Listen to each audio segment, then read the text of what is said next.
चलिए हम लोग अब प्रोकैरियोटिक सेल से डिस्कस करना शुरू करेंगे। जैसा हम लोगों ने अभी तक बात की थी बच्चों कि प्रोकैरियोटिक सेल्स मतलब ऐसे यूनिसेलुलर ऑर्गेनिज्म जिनका न्यूक्लियस वेल डिफाइंड नहीं है। तो ज़रा अब इनके अलग अलग शेप्स के बारे में भी हम बात कर लेते हैं कि प्रोकैरियोटिक सेल्स के शेप्स कैसे होते हैं। ये जैसे हमारे प्रोकैरियोट्स हैं, अगर मान लीजिए कोई प्रोकैरियोटिक सेल है जिस सेल के अंदर डिफरेंट शेप्स एग्जिबिट हो रहे हैं। फॉर एग्जाम्पल अगर मैं कुछ जनरल शेप्स की बात करूं तो प्रोकैरियोटिक सेल में एक शेप होता है spherical,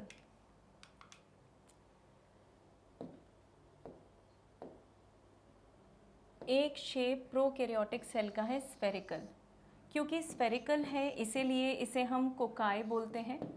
the very first one cocci, cocci मतलब स्फेरिकल शेप का सेल्स। दूसरा है रॉड शेप्ड सेल या कैप्सूल शेप्ड सेल, इसे हम बेसिलाई बोलते हैं। बेसिलस, बेसिलस मतलब जो कैप्सूल शेप का होगा। नॉर्मली जितने भी सेल्स होते हैं हमारे जो बैक्टीरियल सेल्स हैं वो बेसिलाई शेप में आपको सबसे ज़्यादा मिलेंगे। विब्रियो कोलेरी जो कोलेरा कॉज करता है, विब्रियो कोलेरी, ये बैक्टीरिया जो है दिस इज कोकाई शेप्ड। और बेसिलस जो हमारे rod shaped, I am so sorry, ये विब्रियो कोलेरी हम कॉमा शेप्ड बैक्टीरिया में पढ़ेंगे। I am so sorry, we are discussing cocci. तो कोकाई जो है वो cocci basically spherical shape, bacillus rod shape and Vibrio मतलब कॉमा शेप, जिसका एग्जाम्पल हमारा विब्रियो कोलेरी है, एंड स्पाइरलम, इस तरीके से। तो 3-4 शेप्स हो गए कॉमनली हमारे बैक्टीरियाज के। Depending upon the shape bacterias को हमने क्लासिफाई किया है। So these are the 4 common shapes of bacteria. अब कोई भी बैक्टीरिया है उसके पास प्रोटेक्शन के लिए, क्योंकि उसके अंदर का जो साइटोप्लाज्म है वो साइटोप्लाज्म आपको प्रोटेक्ट करके रखना है। उसके अंदर जो भी नॉर्मल सेल ऑर्गेनल्स है जैसे राइबोसोम वो है उसके पास, उस राइबोसोम को आपको प्रोटेक्ट करना है। तो इसके लिए हमारे बैक्टीरिया के पास कुछ कवरिंग्स हैं और उन कवरिंग्स को हम सेल मेम्ब्रेन बोलते हैं या उन कवरिंग्स को हम एनवेलप बोलते हैं। If the covering is of nucleus तो न्यूक्लियर एनवेलप बोलते हैं, और अगर ये कवरिंग सेल की है तो उसे हम सेल एनवेलप बोलते हैं। हमारे जो बी बैक्टीरिया हैं, अगर मैं एक नॉर्मल आपको डायग्राम बना के दिखाऊं तो ये मैंने एक रॉड शेप्ड बैक्टीरिया बनाया है, बेसिलाई शेप्ड बैक्टीरिया, जहाँ पे जो जेनेटिक मटेरियल है किसी एक जगह पे सिचुएटेड है। ऑल्दो जहाँ जेनेटिक मटेरियल प्रेजेंट है ये न्यूक्लियस नहीं है, राइट बच्चों, क्योंकि हम तो पहले ही बोल चुके हैं कि बैक्टीरिया के पास न्यूक्लियस नहीं होता। तो इस बैक्टीरिया के पास न्यूक्लियस नहीं है, लेकिन जहाँ पे जेनेटिक मटेरियल प्रेजेंट है या जहाँ पे जेनेटिक मटेरियल दिख रहा है इस रीजन को हम न्यूक्लियोइड बोलते हैं। So they don't have nucleus but they do have nucleoid, जहाँ पे डीएनए प्रेजेंट होता है। तो इनका डीएनए सेल एनवेलप के अंदर ही प्रोटेक्टेड है, नो एक्स्ट्रा प्रोटेक्शन। जैसे यूकैरियोटिक सेल का न्यूक्लियस किस में होता है, सॉरी जेनेटिक मटेरियल किस में होता है, न्यूक्लियस में, वैसा इनके केस में नहीं होता। इनके पास सिर्फ और सिर्फ एक आउटर एनवेलप है, they don't have nuclear envelope. तो बैक्टीरियाज के पास apart from normal DNA they have some extra chromosomal genetic material. ये एक्स्ट्रा क्रोमोसोमल जेनेटिक मटेरियल मैंने आपके सामने अलग से बना के बताया है। This extra chromosomal genetic material is what is referred as plasmid. अब बच्चों ध्यान रखना, प्लाज्मिड बहुत इंपॉर्टेंट टॉपिक है।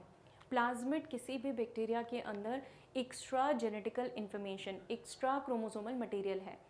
इसका मतलब किसी भी बैक्टीरिया के पास नॉर्मल जेनेटिक मटेरियल तो होगा, उस नॉर्मल जेनेटिक मटेरियल के अलावा हमारे बैक्टीरिया के पास एक एक्स्ट्रा क्रोमोसोमल जेनेटिक मटेरियल है जिसे हम प्लाज्मिड बोलते हैं। अपार्ट फ्रॉम दैट, इसलिए we are calling it as extra. ये प्लाज्मिड अगर आप देख रहे हैं मैंने स्फेरिकल बनाया है, सर्कुलर बनाया है, तो प्लाज्मिड्स सर्कुलर होते हैं। ये प्लाज्मिड किसी भी बैक्टीरिया को कुछ चीज़ों के लिए हेल्प करते हैं। एक तो कुछ मेजर कंट्रीब्यूशन है इनका विच इज़ जीन्स, राइट। ये जो एक्स्ट्रा जीन्स देते हैं वो जीन्स हैं एंटीबायोटिक रेजिस्टेंस जीन।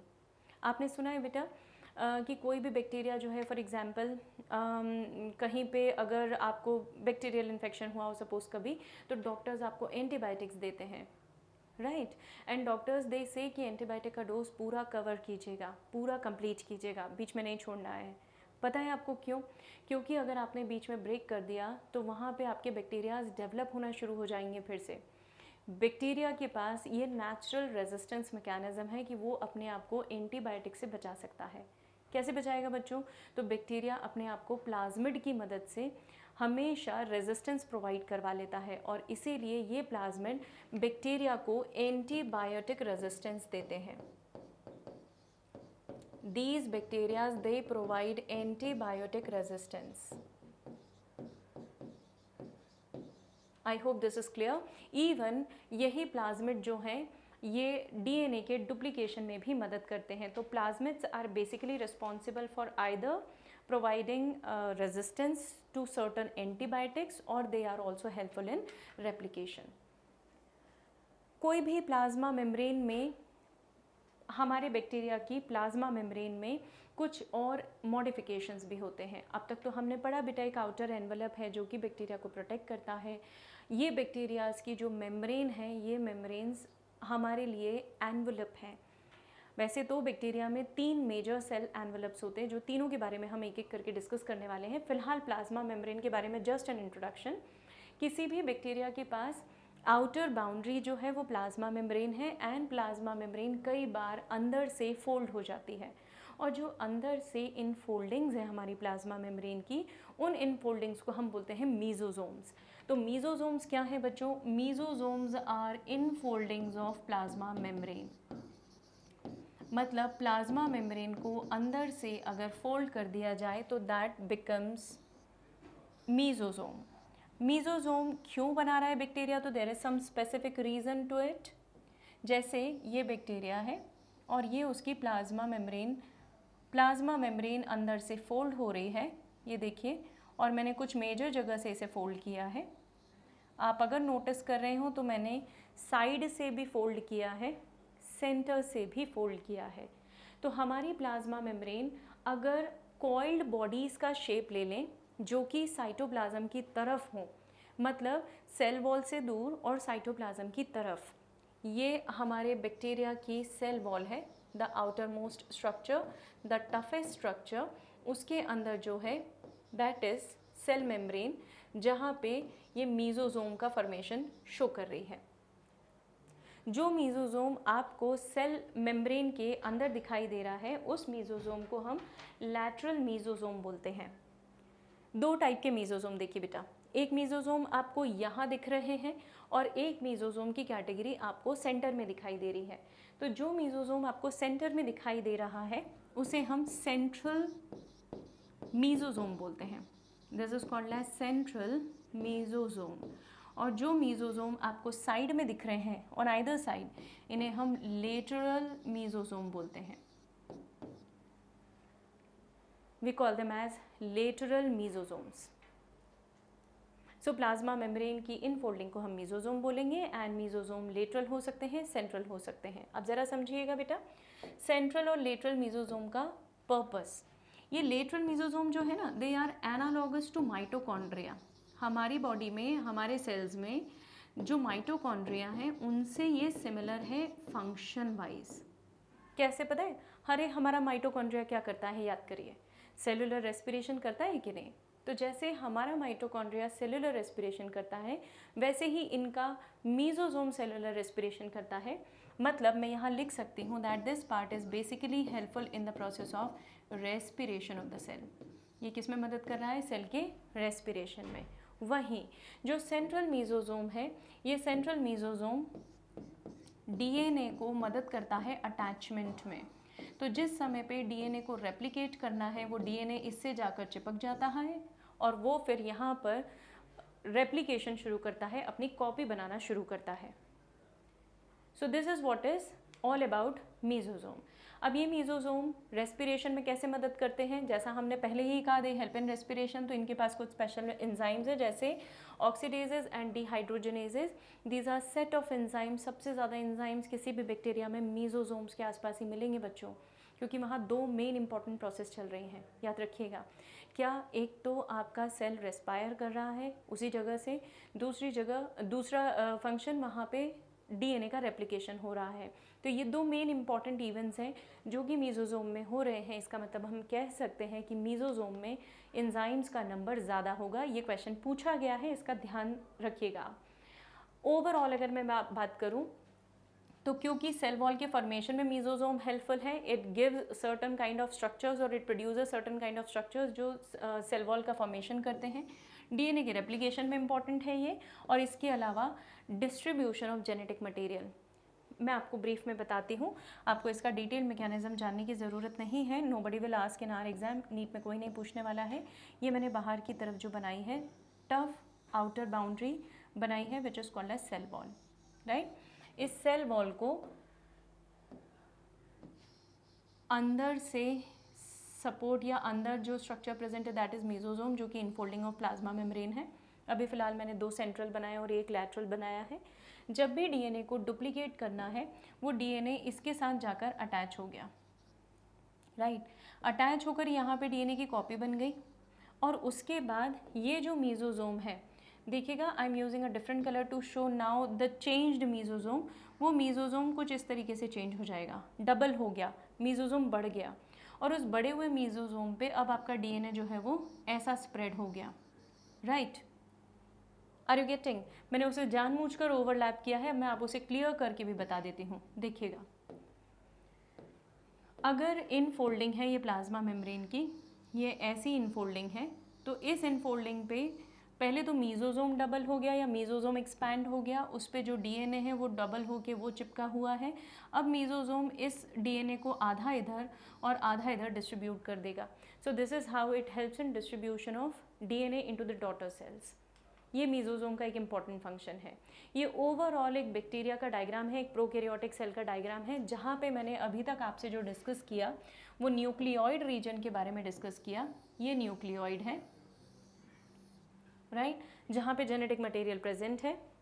ये आउटर प्रोटेक्टिंग बाउंड्रीज हैं, सेल एनवलप है, जहाँ पे plasma membrane, cell wall, slime layer, capsule, ये सारी चीज़ें प्रेजेंट हैं।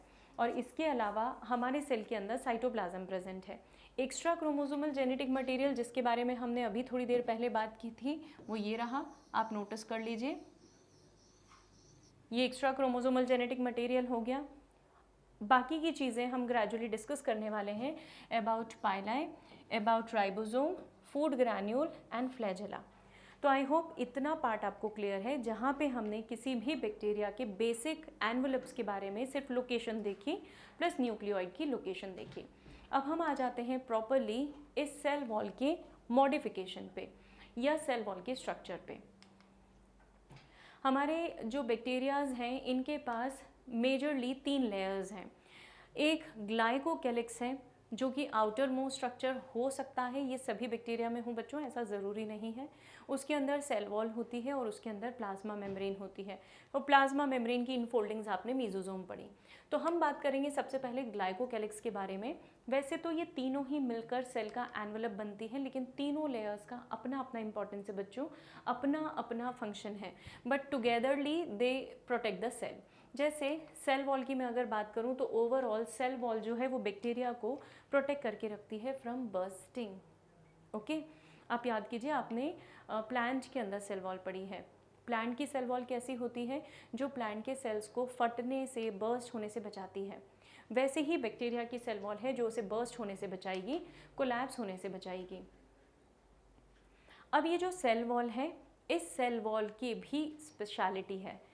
ये सेल वॉल हमारे बैक्टीरिया के पास किस तरह से प्रेजेंट है, कौन से बैक्टीरिया के पास सेल वॉल का कॉम्पोजिशन कैसा है, उसके बेसिस पे भी हमने बैक्टीरियाज को 2 कैटेगरीज में क्लासिफाई किया है। ये एक स्पेशल स्टेनिंग प्रोसीजर के बेसिस पे क्लासिफिकेशन है जो मैं आपसे डिस्कस कर रही हूँ। क्रिश्चियन ग्राम ने एक स्टेनिंग टेक्निक डिस्कवर की थी 1884 में, जहाँ पे उन्होंने अलग अलग स्टेनिंग ग्राम स्टेनिंग को यूज़ करके अलग अलग बैक्टीरिया को स्टेन किया था। एंड ही कुड ऑब्जर्व बेटा कि बैक्टीरिया की सेल वॉल के बेसिस पे जो स्टेन है, जो ग्राम स्टेन है, वो कुछ बैक्टीरियाज अब्जॉर्ब कर पा रहे थे और कुछ बैक्टीरिया वो स्टेन अब्जॉर्ब नहीं कर पा रहे थे। इसीलिए क्रिश्चियन ग्राम स्टेनिंग टेक्निक जिन्होंने बनाई, डेवलप की थी, उन्होंने इस टेक्निक के बेसिस पे बैक्टीरियाज को दो पार्ट में क्लासिफाई किया। One is gram positive and another is gram negative. भाई ग्राम पॉजिटिव और नेगेटिव से क्या मतलब? पॉजिटिव मतलब जिसके पास कोई चीज़ है, जिसके पास पर्टिकुलर एट्रीब्यूट्स हैं, उसे हम पॉजिटिव बोलते हैं। और नेगेटिव मतलब जिसके पास नहीं है। भाई सीधी सी बात है। तो ग्राम पॉजिटिव मतलब क्या हो गया सही मायनों में? ऐसा bacteria which retains gram stain, और ऐसा बैक्टीरिया जो ग्राम स्टेन रिटेन नहीं करता उसे हम ग्राम नेगेटिव बोलते हैं। सो one is gram positive, another is gram staining. हम डिटेल में देख लेते हैं अब, ये तो इंट्रोडक्शन था। ग्राम पॉजिटिव बैक्टीरिया जो ग्राम स्टेन को, क्रिस्टल वॉयलेट स्टेन यूज़ होता है स्टेनिंग टेक्निक में, सिर्फ स्टेन का नाम याद रखिए आप। क्रिस्टल वॉयलेट को रिटेन करके रखते हैं अपने पास, अब्जॉर्ब करके रखते हैं। और इसके अलावा भी इस टेक्निक में हम मिथिलिन ब्लू भी यूज़ करते हैं, हम सैफ्रनिन भी यूज़ करते हैं। तो togetherly we call it as gram stain. Gram negative bacterias जो कि स्टेन को, कलर को लूज़ कर देते हैं at the time of washing with the solvent. हम इस स्टेनिंग टेक्निक में एक बहुत स्पेशल सॉल्वेंट यूज़ करते हैं। वो स्पेशल सॉल्वेंट से ग्राम पॉजिटिव की जो सेल वॉल है वो डिहाइड्रेट हो जाती है, और सेल वॉल डिहाइड्रेट होने से अंदर के पोर्स जो हैं वो लॉक हो जाते हैं। ज़रा समझना बेटा, अगर आपका सेल है, उस सेल के जो कोई भी एक ऑर्गेनिज्म है और अगर उसके सेल्स हैं, सेल्स में अगर इनफ मॉइस्चर होगा तो सेल कैसा दिखेगा? टर्जिड। एक एग्जांपल देती हूँ आपको, ये स्टोमेटा का आपने पढ़ा हुआ है। स्टोमेटा जब ओपन होता है तो वो इस तरीके से टर्जिड दिखाई देता है, और जब स्टोमेटा वाटर लूज कर देता है तो वो इस तरीके से फ्लैसिड हो जाता है। तो यहाँ पे जो हमारे बैक्टीरिया थे, जो ग्राम पॉजिटिव बैक्टीरिया थे, उनको जब सॉल्वेंट से वॉश किया गया तो वो डिहाइड्रेट हो गए तो उनके पोर्स क्लोज हो गए, और क्लोज होने के कारण जो स्टेन उन्होंने अब्जॉर्ब किया था वो स्टेन उनके पास रहेगा, वहीं पे लॉक हो जाएगा। और लॉक हो गया मतलब स्टेन बाहर नहीं आ पाएगा। इसका मतलब वो सेल्स आपको कैसे दिखेंगे? कलर्ड दिखेंगे। लेकिन जिन सेल्स के पास डिहाइड्रेशन की फिनोमेनन नहीं हुई है वो सेल्स कलर लूज़ कर देंगे और वो होंगे ग्राम नेगेटिव बैक्टीरिया। तो यहाँ पे स्टेटमेंट भी है आपके सामने, जो ग्राम स्टेन को रिटेन नहीं कर पाते और ब्लू या पर्पल कलर जो स्टेन हमने यूज़ किया था उसे वो लूज़ कर देते हैं, उन्हें हम बोलते हैं ग्राम नेगेटिव बैक्टीरिया। देखिए कुछ इस तरीके से आपको दोनों सेल्स माइक्रोस्कोप में विजुअलाइज होंगे। जो ग्राम पॉजिटिव बैक्टीरिया हैं वो पर्पल कलर के दिखाई देंगे, और जो ग्राम नेगेटिव बैक्टीरिया हैं वो पिंक कलर के दिखाई देंगे। तो जब भी आप माइक्रोस्कोप में देखते हैं, जब भी बैक्टीरियोलॉजी होती है, तब हम जब सैंपल्स को माइक्रोस्कोप में रखते हैं ग्राम स्टेनिंग के बाद, तो जो सेल्स पर्पल कलर रिटेन करते हैं वो सेल्स ग्राम पॉजिटिव होते हैं, और जो सेल्स पर्पल कलर रिटेन नहीं करते वो ग्राम नेगेटिव होते हैं। These are few differences between gram positive and gram negative bacteria. Gram positive bacteria में एक आउटर मेम्ब्रेन एब्सेंट होती है और म्यूरिन का कॉन्सेंट्रेशन कंपैरेटिवली ज़्यादा होता है। It's a peptidoglycan. उसका कॉन्सेंट्रेशन ज़्यादा होने से the cell wall becomes comparatively thick, और थिक हो जाती है तो नीचे की लेयर से जो कलर है उसका लूज़ होना थोड़ा डिफ़िकल्ट हो जाता है। लिपिड कंटेंट ऑल्दो कम होता है, थिक होती है मेम्ब्रेन, क्योंकि यहाँ पे म्यूरिन या पेप्टिडोग्लाइकन का कॉन्सेंट्रेशन ज़्यादा होता है। ऑन द कॉन्ट्ररी जो ग्राम नेगेटिव हैं उनके पास म्यूरिन का कॉन्सेंट्रेशन काफ़ी कम होने से जो मेम्ब्रेन है, जो वॉल है उनकी, वो वॉल कैसी होती है? थिन, एंड इसीलिए they lose the colour very easily. Gram positive bacteria को बहुत ज़्यादा पैथोजेनिक प्रॉपर्टीज़ देने वाला जो एक स्पेशल केमिकल है दैट इज़ टिकोइक एसिड। ये टिकोइक एसिड आपको ग्राम पॉजिटिव में मिलता है, ग्राम नेगेटिव में नहीं मिलता। तो ग्राम पॉजिटिव बैक्टीरिया मोस्टली ऐसे बैक्टीरियाज है बेटा जो आपको बहुत ज़्यादा पैथोजेनिक दिखेंगे।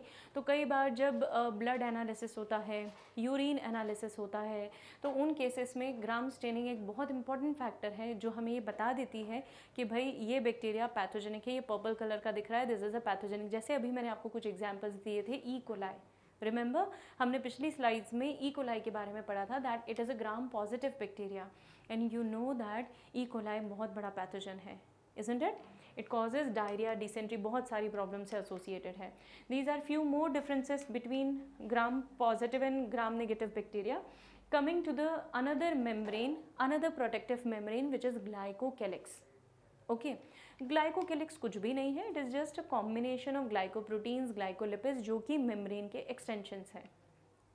आपको ग्लाइकोकेलिक्स सेल वॉल के बाहर कुछ निकलते हुए स्ट्रक्चर्स के फॉर्म में अवेलेबल या स्ट्रक्चर के फॉर्म में विजुअलाइज होगा। ये ग्लाइकोकेलिक्स की जो थिकनेस है वो वैरी कर सकती है, इसका कॉम्पोजिशन भी वैरी कर सकता है, मतलब it can be loose and it can be thick also. ये बहुत कड़क हो सकता है, मोटा हो सकता है। तो जब बहुत ज़्यादा कड़क और मोटा होगा ना तो ये अपने आसपास एक कैप्सूल बना लेता है, राइट।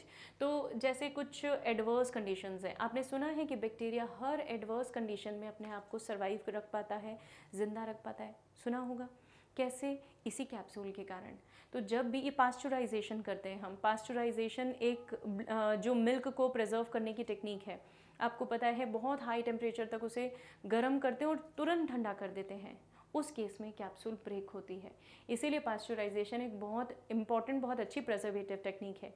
एनीवेज, आइए वापस से यहाँ पे स्लाइम लेयर के फॉर्म में, स्लाइम के फॉर्म में प्रेजेंट होगा तब लूज होगा, और कैप्सूल के फॉर्म में जब वो होगा तो बहुत थिक होगा, कड़क होगा। The another membrane is plasma membrane, जो कि सेमी परमिएबल नेचर है unlike all the other membranes of the cell. जैसा कि आपने पहले भी पढ़ा हुआ है कि प्लाज्मा मेम्ब्रेन कैसी होती है बेटा, इट इज़ थिन, फ्लेक्सिबल, है ना, वैसी ही इनकी भी होती है। इसका मॉडिफिकेशंस हम ऑलरेडी पढ़ चुके हैं मेसोसोम के फॉर्म में। तो जैसे दूसरी प्लाज्मा मेम्ब्रेन की प्रॉपर्टीज़ हैं वही सेम इसकी प्रॉपर्टीज़ हैं, इन्हें हम डिस्कस करेंगे प्लाज्मा मेम्ब्रेन स्पेसिफिक टॉपिक में। सो मेसोसोम को समराइज़ कर रहे हैं हम। ये मेसोसोम्स जो हैं अभी हमने इन फोल्डिंग्स के फॉर्म में डिस्कस किए थे प्लाज्मा मेम्ब्रेन में, और अब हम इन्हें स्पेसिफिकली इन्हीं के मॉडिफिकेशंस के फॉर्म में कि मेसोसोम भी कितने टाइप के हमारे पास हो सकते हैं। तो ये मेसोसोम एक वेसाइकल के फॉर्म में भी हो सकते हैं, ये ही मेसोसोम टिब्यूल्स के और लेमिना के फॉर्म में भी हो सकते हैं। देखिए टिब्यूल्स कैसी होंगी, ये जो फ्लैटेंड सैक लाइक स्ट्रक्चर्स में बना रही हूँ, दीज आर लेमिना, और टिब्यूल्स मतलब जो ट्यूब लाइक स्ट्रक्चर्स होंगे, ऐसे स्ट्रक्चर्स जो प्रेजेंट हैं, ये टिब्यूल्स। डायग्राम एनसीईआरटी में नहीं दिया है बेटा, लेकिन आप लोगों को ये डायग्राम ध्यान रखना है क्योंकि सिर्फ इतना मेंशन है कि there are 3 different types of mesosomes which are present in your bacteria.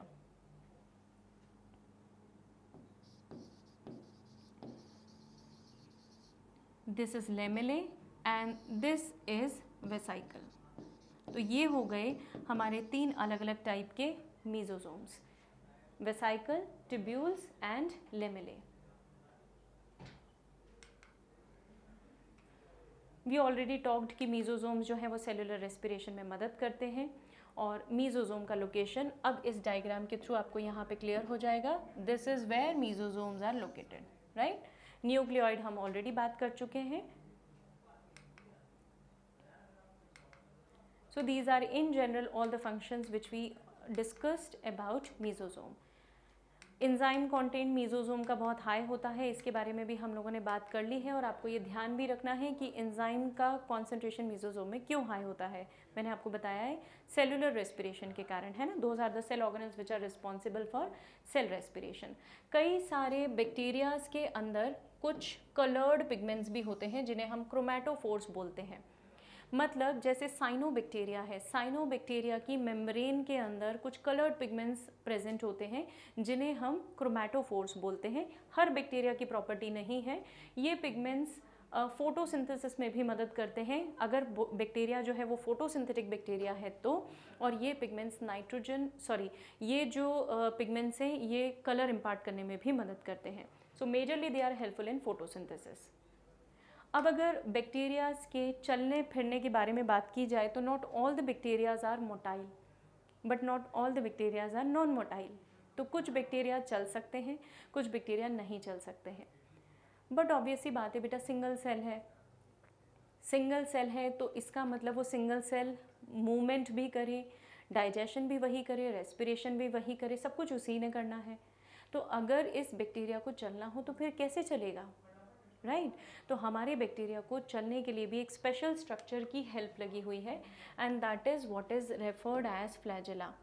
तो अगर किसी बैक्टीरिया के पास आपको सेल वॉल का एक्सटेंशन दिखे, याद रखिए सेल मेम्ब्रेन के एक्सटेंशन मीजोजोम होते हैं लेकिन सेल वॉल का एक्सटेंशन होता है फ्लैजेला, ध्यान रखिएगा।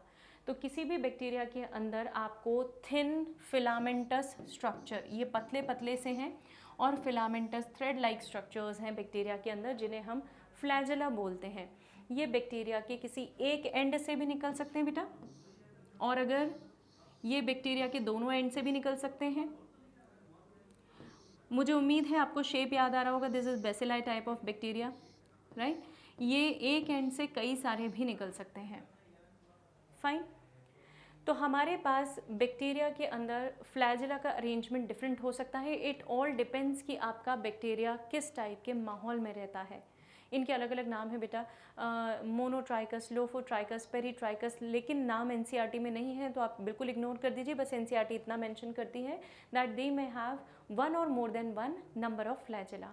तो फ्लैजेला क्या है? थिन लॉन्ग एक्सटेंशंस हैं। इनका एक स्पेसिफिक शेप है, एक स्पेसिफिक स्ट्रक्चर है जहाँ पे हर फ्लैजेला के पास एक फिलामेंट, हुक और बेसल बॉडी होती है।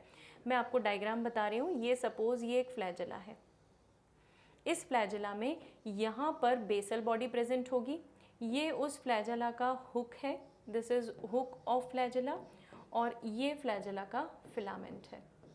So this is how your flagella looks like.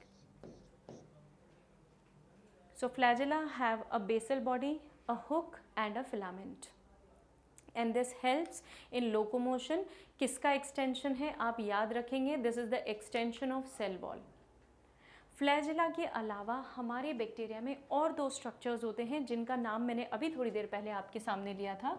One is pili and another is fimbriae. Pili जो है वो किसी भी बैक्टीरिया को रिप्रोडक्शन में भी मदद करते हैं। तो थोड़ा सा पाइलाई के बारे में मैं बताना चाहूँगी। This is the bacteria which is showing the presence of pili, right? And this is another bacteria which do not have any pili on the surface. तो ये एक बैक्टीरिया है जिसके पास कोई पाइलाई नहीं है और एक बैक्टीरिया है जिसके पास पाइलाई है। तो दिस पाइलाई मतलब अगर इस बैक्टीरिया का ये पाइलाई है तो ये क्या करेगा, एक ट्यूब बनाने में मदद करेगा and this tube is known as conjugation tube. इस ट्यूब को हम बोलते हैं कॉन्जुगेशन ट्यूब, और ये कॉन्जुगेशन ट्यूब एक बैक्टीरिया को दूसरे बैक्टीरिया से अटैच होने में मदद करता है। ये कॉन्जुगेशन ट्यूब के ही थ्रू किसी बैक्टीरिया के अंदर का जेनेटिक मटेरियल, ये जेनेटिक मटेरियल यहाँ से क्रॉस होकर यहाँ पे आ जाएगा। बट याद रखिएगा ये कौन सा जेनेटिक मटेरियल है, ये जेनेटिक मटेरियल बेसिकली प्लाज्मिड है, एक्स्ट्रा क्रोमोसोमल जेनेटिक मटेरियल है। अब थोड़ी देर पहले बताया हुआ स्टेटमेंट याद रखिए, करिए। प्लाज्मिड जो है एंटीबायोटिक रेजिस्टेंस देगा और प्लाज्मिड रिप्रोडक्शन में भी पार्टिसिपेट करता है। This is how it is participating in the process of reproduction. तो एक बार इसे ध्यान से देख लीजिए। फ्लैजेला हम डिस्कस कर चुके हैं। पाइलाई, कुछ बैक्टीरियाज के पास पाइलाई प्रेजेंट होते हैं, ये पाइलाई सेक्सुअल रिप्रोडक्शन में मदद करते हैं, और कुछ बैक्टीरियाज के पास ये पाइलाई एब्सेंट भी होते हैं। जिनके पास ये नहीं है उन्हें हम F नेगेटिव बोलते हैं, और जिनके पास ये प्रेजेंट है इन्हें हम F पॉजिटिव बोलते हैं। Now you must be wondering why F का मतलब क्या है इधर, तो देखिएगा F stands for fertility. F stands for fertility. तो फर्टिलिटी मतलब रिप्रोडक्शन में जो देने का काम करेगा, जो जेनेटिक मटेरियल को डोनेट करेगा उसे हम डोनर बोलेंगे, और जो जेनेटिक मटेरियल को डोनेट नहीं कर सकता उसे हम रेसिपिएंट बोलेंगे. So one is donor here and another is recipient. Similarly fimbriae जो होते हैं, फिम्ब्रे भी कुछ इंपॉर्टेंट स्ट्रक्चर्स हैं जो कि सेल के ऊपर प्रेजेंट होते हैं, जो उसे लोकोमोशन में, मूवमेंट में मदद करते हैं. So this is how your bacteria moves. To summarise, हमारे बैक्टीरिया के पास सीलिया है, फ्लैजेला है, फिम्ब्रे हो सकते हैं और पाइलाई हो सकते हैं. राइट. तो I hope this topic is clear to all of you. ये लॉन्गेटेड स्ट्रक्चर हैं जो कि स्पेशल प्रोटीन से बने हुए हैं. प्रोटीन इज़ बेसिकली फ्लैजेलिन जो इन्हें मूवमेंट में मदद करता है. Pili for reproduction, flagella for specifically locomotion. अब फिम्ब्रे का फंक्शन सुनिए.